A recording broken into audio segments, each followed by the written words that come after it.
berdiri di hadapan Yahweh Tuhanmu. Siapa itu?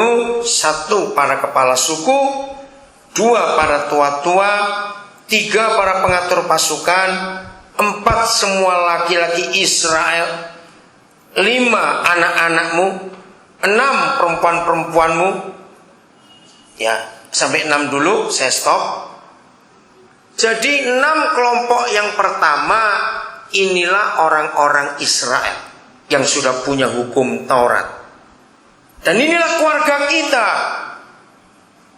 Kalau kita sekeluarga, kita satu gereja, berdiri benar di hadapan Yahweh Tuhan pada hari ini. Bagi yang belum tahu, saya akan beritahukan ini. Satu-satunya kitab suci di dunia ini, karena ada banyak kitab suci, karena ada banyak agama di dunia. Saudara, satu-satunya kitab suci di dunia ini yang ada kata pada hari ini, itu kitab suci kita. Katakan amin. Apa bedanya? Oh, beda sekali. Jelas, dan itu luar biasa. Kitab suci, agama apapun juga, Tuhan mereka tidak bicara present tense pada hari ini.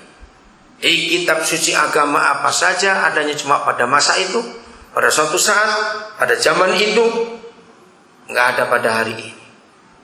Berarti kitab suci kita itu up to date. Betul tidak? Karena kalau kata waktunya present tense pada hari ini, saudara pernah sadar? Orang-orang tua kita 50 tahun lalu kalau mereka baca Alkitab bunyinya apa? Ayo, bunyinya apa? Pada hari ini. Nanti cucu-cucu kita, mereka bacanya pada hari ini juga. Hebat bukan? Ini up to date. Janji-janji papa kita itu up to date, relevan, bisa berlaku sepanjang zaman, tidak usang, tidak kuno. Katakan amin. Pada hari ini, berarti setiap hari selama kita hidup.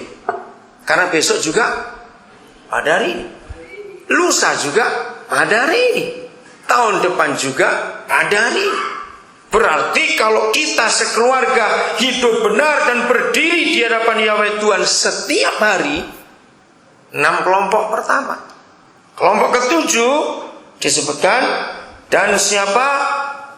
Orang-orang asing dalam perkemahan. Pada masa Israel dulu, orang-orang asing itu adalah bangsa-bangsa lain di sekitar mereka berjalan.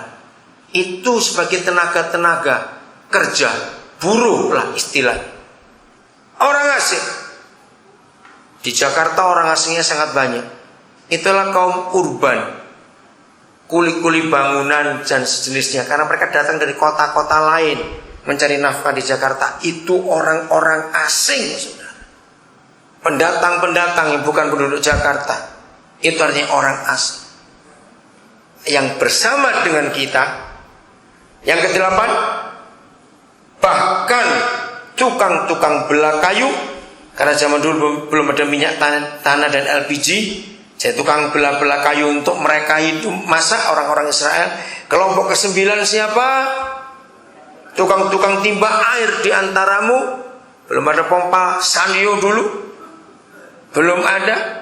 Mereka keluarga-keluarga Israel perlu tenaga untuk timba air. Jadi 6 yang pertama itulah orang Yahudi, 3 yang berikutnya bukan orang Yahudi. Tetapi karena kita berdiri setiap hari benar di hadapan Yahweh Tuhan kita, di hadapan Bapa kita, lalu semua orang yang ada bersama dengan kita ikut berdiri juga. Lihat ayat 12. Untuk apa? Masuk kemana? Ke dalam perjanjian Yahweh Tuhanmu. Saudara, ini dahsyat sekali. Jadi covenant, janji Yahweh Tuhanmu yang diikat Yahweh Tuhanmu dengan engkau pada hari ini, supaya ia mengangkat engkau sebagai umatnya pada hari ini. dan supaya ia menjadi Tuhanmu seperti yang difirmankannya kepadamu dan seperti yang dijanjikannya dengan sumpah kepada nenek moyangmu. Itulah covenant yang yakni kepada Abraham, Ishak dan Yakub. Saya tanya begini kepada saudara, kalau 3 kelompok yang berikut yang bukan orang Yahudi tinggal bersama keluarga Yahudi, dan di mana keluarga Yahudi, kalau saya pakai kata keluarga Kristen ya, yang sudah menerima covenant, perjanjian kekal dari Yahweh kepada Abraham pada waktu itu. Saya tanya begini kepada saudara, berarti 3 kelompok yang berikut itu dihisapkan, atau kata dihisap ya, dimasukkan, disedot, disatukan untuk menerima janjinya kepada Abraham atau tidak? Siapa jawab iya atau tidak? Iya. Ini yang luar biasa. Papa kita melihat itu, siapa yang tinggal dengan kita dan bersama dengan kita. Amin kan? Maaf, kalau saudara menganggap mungkin jarang sekali hamba Tuhan bicara tentang pembantu, tentang sopir, karyawan. Saya paling banyak bicara itu gara-gara pewahyuan ayat ini. Orang-orang yang serumah dengan kita harus tersedot masuk. Kata ayat 12, untuk masuk ke dalam perjanjian yang kekal itu. Itulah hati Papa di surga. Ternyata belum selesai hanya kepada 3 kelompok itu. Lihat, ada 2 kelompok lagi, saudara. Saya kagum. Ayat 14. Bukan hanya dengan kamu saja aku mengikat perjanjian dan sumpah janji ini. Bukan cuma dengan keluarga kita dan 3 kelompok pembantu tadi itu, tetapi dengan setiap orang. Saya tambahkan 1 kata di antara ini untuk mempermudah.